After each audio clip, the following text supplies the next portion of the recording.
Hola, ¿qué tal? Muy buen día. Dios les bendiga. Les saluda en nombre de Academia Cristo y de la Iglesia Luterana Confesional vuestro servidor, Andrés San Martín Arrizaga. Les damos la más cordial bienvenida al estudio que realizaremos en el día de hoy. Corría el año 1530. Ya 490 años de aquel maravilloso suceso. Pero esto nos lleva a una pregunta.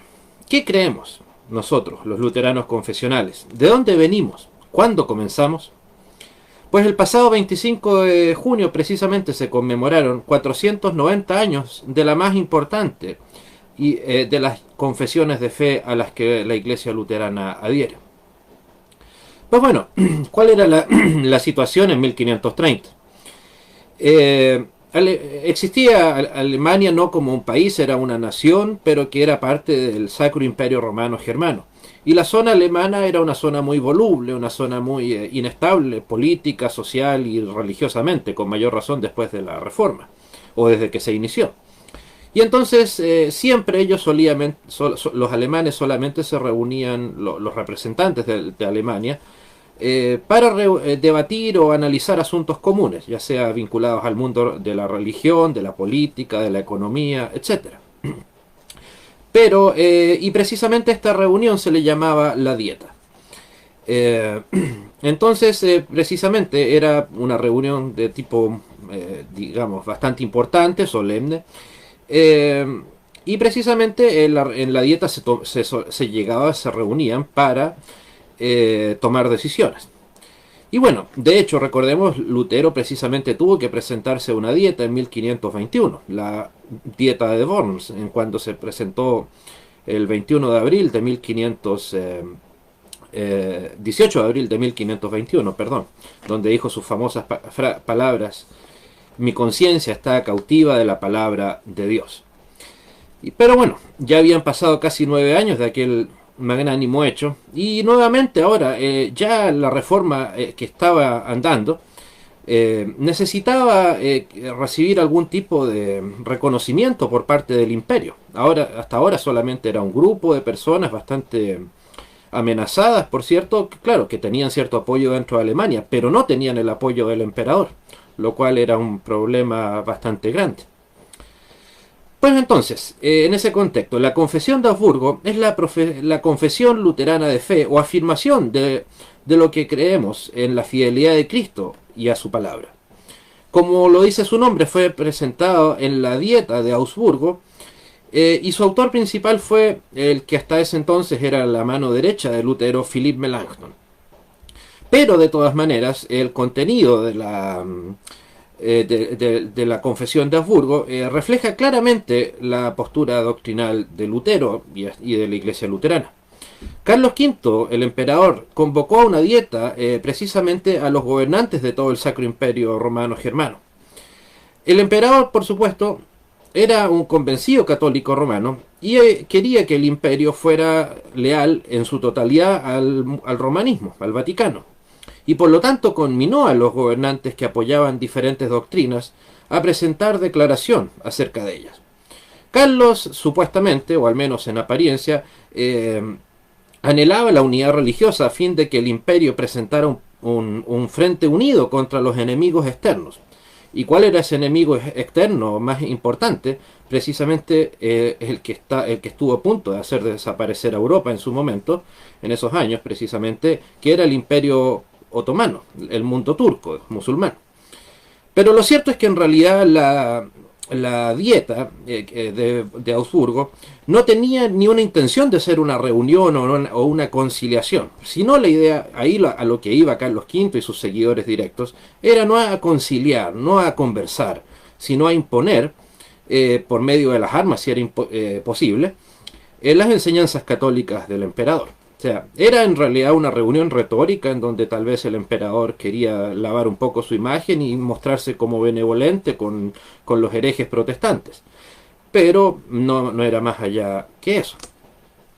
Dado que Lutero ya había sido declarado hereje, como lo decíamos en 1521, el 4 de enero, su presencia allí habría desviado la atención respecto de las cuestiones doctrinales y su posible muerte no habría servido de nada. Lutero se mantuvo entonces en la ciudad de Coburgo, pero en constante correspondencia con los que estaban allá en Augsburgo. De hecho, entonces, por eso es que esta confesión no trae ni la firma ni tampoco de Lutero, ni tampoco él fue de los que se presentaron ante la Dieta. De hecho, insisto, era tal vez, que de hecho fue una muy buena idea, porque si no, insisto, la presencia de Lutero ya habría probablemente hecho que la Dieta fracasara, en vista de la tosudez de los oponentes. Entonces el colaborador de Lutero, Melanchthon, hizo la redacción final de la Confesión de Augsburgo. En ese momento él todavía concordaba en la doctrina con Lutero, y por lo tanto Lutero la aprobó, aunque objetó que podría haber tratado unos pocos más errores y abusos, y que no debía emplear un tono tan suave, algo muy esperable que Lutero dijera. Entonces la doctrina de la confesión es claramente la de Lutero mismo. Además de un prefacio y una breve conclusión, la Confesión de Augsburgo tiene 28 artículos. Los primeros 21 representan las doctrinas luteranas y rechazan las doctrinas contrarias, en tanto que los últimos 7 rechazan abusos en la vida cristiana, obviamente apuntando a los abusos del papado. Pues bueno, se entrega la confesión de fe. Al día siguiente de la llegada de Carlos V a la ciudad de Augsburgo, era la fiesta del Corpus Christi, fiesta que, bien tal vez sabemos, es una fiesta muy fundamental para el mundo católico, con mayor razón en el siglo XVI. Y en esa fiesta, en esos últimos siglos, había alcanzado una magnificencia, una pompa, una ceremonia, un ritual bastante gigantesco, y de hecho la intención siempre del emperador de turno era mostrarse el más católico, el más devoto católico posible. Entonces, obviamente, también los príncipes que acompañaban a al emperador, sea cual sea, entonces lo hacían como si acompañaban al emperador, iban ya sea en su calidad, digamos, mostrando su lealtad al emperador, pero también a su vez su lealtad, por lo tanto, al Vaticano.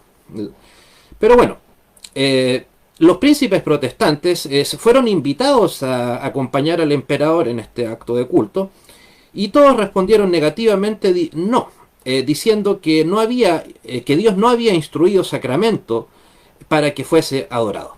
Palabras, creo que literales del representante de los príncipes alemanes. Insisto, Dios no había instituido el sacramento del Corpus Christi para que el sacramento en sí fuese adorado. Entonces llegamos al lunes 20 de junio, cuando se inaugura la dieta con una misa solemne, cantada por el cardenal arzobispo de Maguncia, en la que predicó Vicente Pimpinela, arzobispo de Rosano, y nuncio del Papa ante el rey Fernando en España, discurriendo largamente sobre el peligro turco. Ni una sola vez, de hecho, se pronunció el nombre o la palabra Lutero, pero afirmó que cuando no se quiere honrar a San Pedro y sus llaves, refiriéndose obviamente a las llaves del escudo papal, entonces interviene San Pablo con la espada y decide el tema en discusión, cosa que por supuesto el Vaticano supo hacer astutamente muy bien durante mucho tiempo. En esta dieta habían dos graves problemas que resolver. El político, a causa de lo que ya les mencionaba, la amenaza turca y su invasión militar. Y obviamente también el tema religioso, que para eso es que precisamente se presentaron los protestantes, los adherentes a Lutero. Sobre ese tema, obviamente, sobre el tema religioso, se discutió largamente. El emperador y rey de Francia empleará entonces, dejaron claro que iban a emplear todos sus recursos en la guerra, y otro tanto también haría su hermano Fernando, pero esto no bastaba. ¿Por qué? Porque era necesario, absolutamente necesario, que todos los estados del imperio participaran unidos en una guerra tan gigantesca para frenar la invasión turca. Entonces, claro, la punta de lanza de ataque en contra de los seguidores de Lutero es que Lutero estaba debilitando la posición occidental, por así decirlo, y que eventualmente por culpa de los seguidores de Lutero se podía llegar a una invasión musulmana en toda Europa, cosa que obviamente estaba lejos de ser verdad. Bueno, si Lutero hubiese admitido ir a la dieta, el programa religioso habría pasado desapercibido, y no hubiera sido muy discutido en numerosas sesiones y sesiones. Tal vez el documento llamado Confesión de Augsburgo no habría sido conocido. Entonces pronto se hubiera llegado a un choque frontal y a una separación. El reformador, recordemos, Lutero, era un hombre religiosamente duro, enemigo de transacciones, de concesiones y por lo tanto un sincero aborrecedor del diálogo inerte, que eso es lo que en realidad iba a ser la dieta, y de hecho así lo fue. Lutero obviamente estaba convencido de que la unión con Roma no se podía ni se debía llegar jamás, que ya, la ruptura con Roma ya había llegado en 1521 y no había marcha atrás, cosa que que por supuesto estoy totalmente de acuerdo. Lo que más se esperaba, tal vez por parte de Lutero, era que las autoridades políticas le concedieran ahora al mundo protestante la libertad de palabra y de predicación, cosa que no era así. La Inquisición funcionaba totalmente a plena función. En ese contexto, entonces, Melanchthon, que era cercano, como decíamos, a Lutero, era de un carácter carácter y temperamento totalmente opuestos. Lutero era de voz y pluma muy fuerte y directa. Melanchthon era más en muchos aspectos un humanista y se le daba mejor la diplomacia que la defensa del dogma cristiano. Él era más de términos más amigables, cosa que Lutero por supuesto nunca fue. Y así llegamos al viernes 24 de junio de 1520, fiesta de San Juan Bautista, a las 3 de la tarde, cuando se reúne por segunda vez los estados bajo la presidencia del emperador Carlos V. Carlos V entonces recibe los artículos, diciendo que serían leídos al día siguiente delante de los príncipes, más no en la gran sala de la dieta, en la reunión plenaria. Ya como una muestra obviamente de dejarles claro a los príncipes protestantes que ellos eran de segunda categoría, que no estaban para acercarse, digamos, a debatir o a analizar con herejes condenados, sino que esta reunión entonces, o la confesión se leyó en la sala gótica del Palacio Imperial.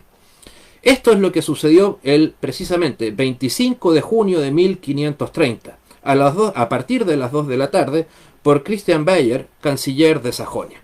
Él tuvo el gran honor y riesgo a su vez, porque perfectamente podría haber sido asesinado, de leer por primera vez la confesión de fe de los luteranos. Lo que hizo en primera instancia el emperador fue primeramente prohibir a los protestantes la publicación del texto y luego ponerlo en manos de los príncipes católicos a fin de que lo examinasen, pero obviamente pensando más que en una examinación, en que renegasen del documento. Era esperable que así sucediera. La confesión, el documento en sí, está redactado de tal forma que no se hablaba en nombre de Lutero o de los teólogos, ni siquiera Melanchthon, sino que las 9 firmas que iban en la confesión de Augsburgo eran de príncipes príncipes que adherían, por supuesto, a la Reforma y a Lutero, pero que ellos llevaban, digamos, la idea era demostrar en algún sentido que Lutero tenía apoyo, digamos, de gente, que no era solamente él un rebelde y que estaba tratando de destruir el imperio. En ese sentido se trató de presentar como una confesión de fe de los príncipes, y con el tiempo llegó a ser una especie de símbolo, o sea, el credo oficial del luteranismo, como lo es o debería ser hasta el día de hoy. Los príncipes que comulgaban en aquellos sentimientos quisieron mostrar por boca de Melanchthon lo que ellos habían mandado a predicar hasta entonces en los propios estados.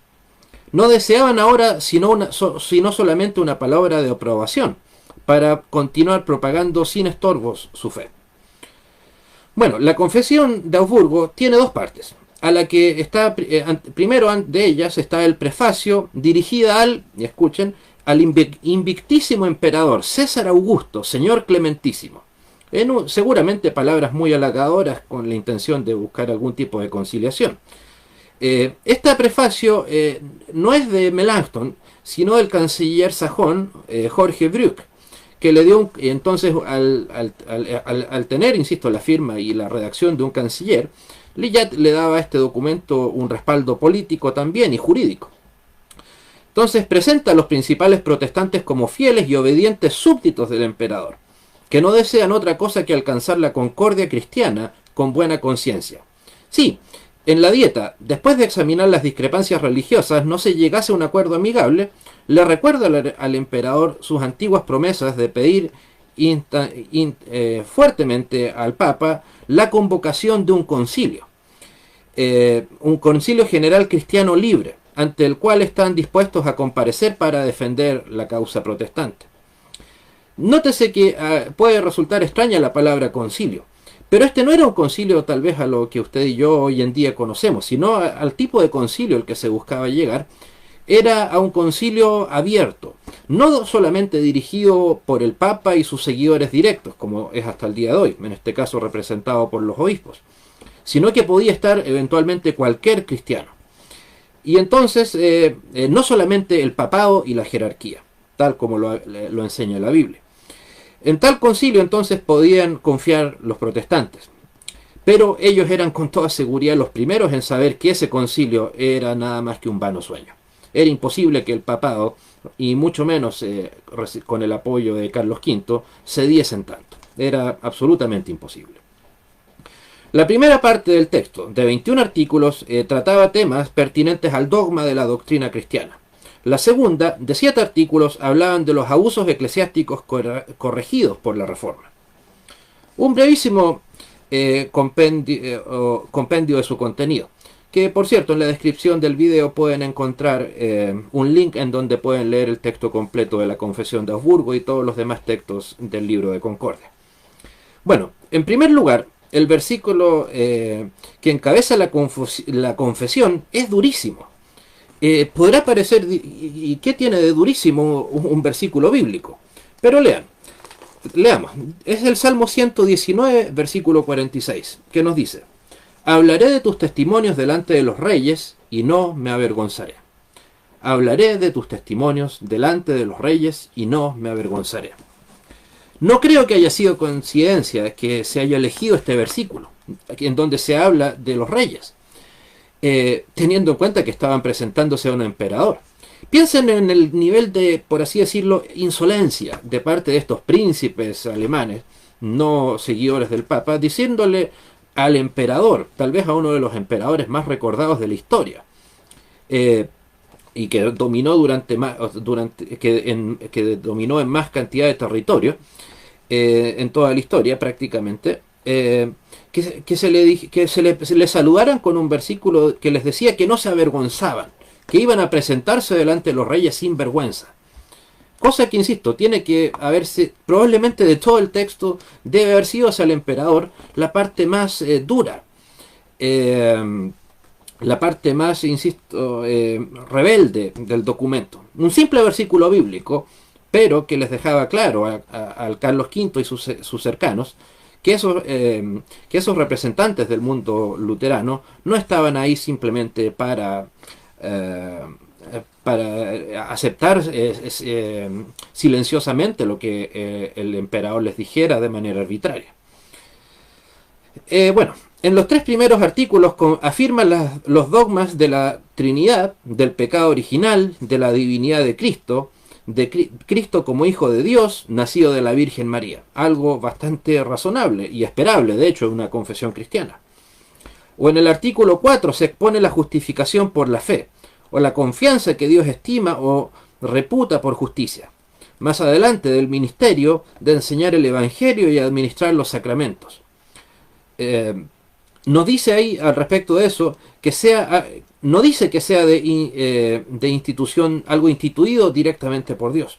La fe tiene que producir buenos frutos, que son las obras buenas, en las cuales no se ha de poner la confianza. La iglesia también es la congregación de los santos o de los creyentes, en la que se enseña puramente el Evangelio y se administran rectamente y respetuosamente los sacramentos. También el bautismo es necesario, mas no se mencionan sus efectos. O en la cena del Señor está verdaderamente el cuerpo y la sangre de Cristo. Y palabra clave, está verdaderamente, o frase clave, está verdaderamente, no se convierte. Cosa que obviamente separó de inmediato en ese documento a los luteranos de los católicos, negando por lo tanto de manera indirecta la doctrina de la transubstanciación. Y probamos, y de hecho, en la cena del Señor está verdaderamente el cuerpo y la sangre de Cristo, y reprobamos al que niegue esta doctrina. La confesión privada se ha de retener también, mas no es necesaria la confesión de todos los pecados. La penitencia consiste también, como otro punto, en la contrición y terror de la conciencia, reconociendo el pecado, y en la fe o confianza en la salvación. Absolución, perdón. Los sacramentos son notas de la profesión cristiana y signos para alimentar y fortalecer la fe. Nadie debe enseñar públicamente en la iglesia o administrar los sacramentos, sino los legítimamente llamados, que bien sabemos para Lutero y sus seguidores fueron dos, el bautismo y la Santa Cena. Los ritos eclesiásticos también deben observarse si son útiles y no implican pecado, como los domingos, las fiestas, etc. Pero las tradiciones humanas, como por ejemplo los votos monásticos, los ayunos, las abstinencias, si se hacen para merecer la gracia y satisfacer o creer satisfacer por los pecados, son inútiles. Y no solo eso, sino que se oponen al verdadero evangelio. Cristo vendrá también, también se nos dice que es ilícito a los cristianos, que no nos es ilícito a los cristianos ejercer las profesiones y actividades civiles, incluso cargos políticos. Se debe obedecer a los magistrados y a las leyes, si lo que mandan no es pecado. En vista de que ya había muchos grupos que se habían despegado del Vaticano, pero que ellos llamaban a la subversión armada en contra de las autoridades no, por así decirlo, no religiosas. Se nos habla también de que Cristo vendrá al fin del mundo como juez y dará a los justos la vida eterna, a los impíos, por lo tanto, la condenación eterna. También que el hombre tiene libertad para las cosas de la vida presente y para vivir razonablemente con honradez externa, mas no para alcanzar la justicia espiritual sin el Espíritu Santo. O sea, nuevamente se insiste en el tema de la salvación por fe, y que es la salvación o el creyente el que ha de producir la fe como fruto del Espíritu Santo obrando en el creyente, no al revés. La causa del pecado, por lo tanto, es la voluntad de los impíos y del diablo. Entonces, falsamente son acusados los nuestros de prohibir las buenas obras. En cambio, los predicadores hasta ahora no enseñaban otra cosa que cómo guardar algunas fiestas, ciertos ayunos, cofradías, peregrinaciones, cultos a los santos, rosarios, etc.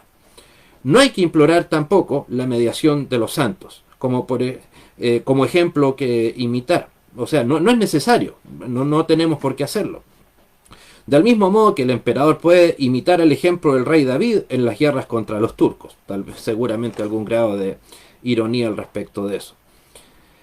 Insisto, obviamente, si bien lo continuaremos haciendo en clases sucesivas, ahí nos remitiremos nuevamente al documento. Por lo tanto, pero pueden darse cuenta que no hay absolutamente nada irracional, nada disruptivo, nada, digamos, cataclísmico en contra del Vaticano y sus intereses, sino simplemente un llamado a la reflexión bíblica, a la reflexión cristiana, pero que lamentablemente el Vaticano no quiso oír, y eso es precisamente el motivo por el cual hasta el día de hoy somos iglesias separadas. Y mientras esa unión en torno a la Biblia no llegue, debemos seguir siendo iglesias separadas también. Al respecto, unas últimas reflexiones. En 1521, cuando Lutero se enfrenta, como lo mencioné al principio de esta charla, también al emperador Carlos V, pero con apenas menos de 20 años teniendo Carlos V, no era el emperador vigoroso y fuerte que ahora es, 1530, Lutero sabía que arriesgaba su vida, que perfectamente podía ser asesinado camino a Worms, a la Dieta, en Worms, durante las sesiones, o de vuelta. Pero también los representantes de los protestantes en Augsburgo corrían ese mismo peligro. También sabían perfectamente que sus vidas podían ser acabadas, podían ser objeto de asesinato. Recordemos, Lutero de hecho tenía razón en sus temores de que se intentase asesinarle, y con toda seguridad ese temor también lo debían haber tenido los representantes del mundo protestante en Augsburgo. Por lo tanto, hay que reconocer la gigantesca valentía que tuvieron estos hombres. Es cierto que la última decisión final de la Dieta de Augsburgo fue durísima en contra de las enseñanzas protestantes, incluso contra el luteranismo de Sajonia, suavizado por Melanchthon, bastante suavizado. Pero en último término puede decirse que allí triunfó la minoría protestante, porque se mantuvo indómita, sin doblegarse ni a la ley papal ni al imperio romano germano, y persistió en rechazar los edictos de Worms y de Augsburgo. Mantuvieron intacta, intachable, su doctrina, su enseñanza bíblica, su enseñanza cristiana. La diferencia entre las armas del bando católico estaba en que las del bando católico eran la espada de hierro, mientras que la espada del bando luterano eran la espada también, pero la espada de tinta y papel, la Sagrada Escritura. Así como lo fue con Lutero en Worms en 1521, como con los príncipes alemanes en Augsburgo en 1530, entre tantos otros prohombres de la fe, sea esa la misma espada que dirija nuestras vidas y a nuestras iglesias también. Muchos grandes siervos de Dios dieron su vida para que esta espada llegue hasta el día de hoy libremente a nosotros. No podemos entonces desperdiciar tan grande bendición. Es todo por hoy. Dios les bendiga. Muchas gracias. Nos encontramos en una próxima oportunidad.